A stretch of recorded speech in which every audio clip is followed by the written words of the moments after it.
All right, getting started with improvisation. So we're going to play in the key of A, and we'll start working on improvisation, but I just want to establish the chords that you're going to improvise over. So we're going to play the 1, 4, and 5 chords in the key, which is A as the 1, and then 1, 2, 3, 4 to D, and then the 5 is E. So the progression sounds like this. 1, 2, 3, 4.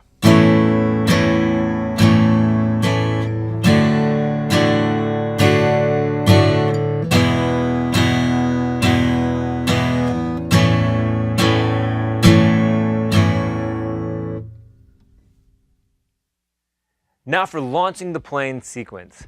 So we've learned a major scale, but now we're going to just practice going through that scale and becoming more familiar with the different ways of moving through that scale by doing what we call a sequence. So you can basically take a pattern that repeats itself over and over off of various degrees of the scale. For instance, this one just goes, like if you numbered all the notes of the scale, this goes 1, 2, 3, 4, 2, 3, 4, 5, 3, 4, 5, 6, 4, 5, 6, 7, etc., etc., just going on up 4 notes at a time. Let's try that together. Here we go. 1, 2, 3, 4.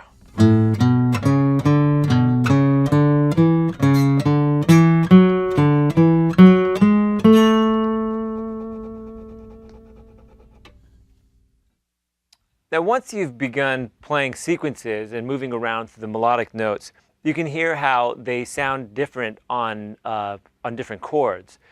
Knowing how you're playing from one chord to the next is important. However, because you're in the key, you can play the same melody over every chord, and it's going to have a little bit of a different tonality to it.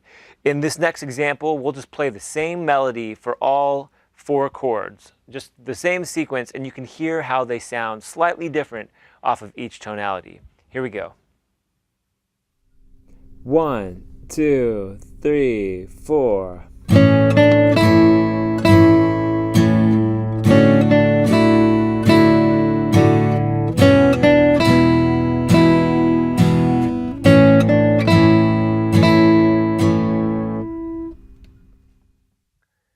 All right, next is landing the plane. And specifically, we're going to talk about emphasizing the tonic. So in a way, you can think about improvisation like speech. Okay? There's a way of punctuation that you can use at the end of a sentence to make it have a distinct ending.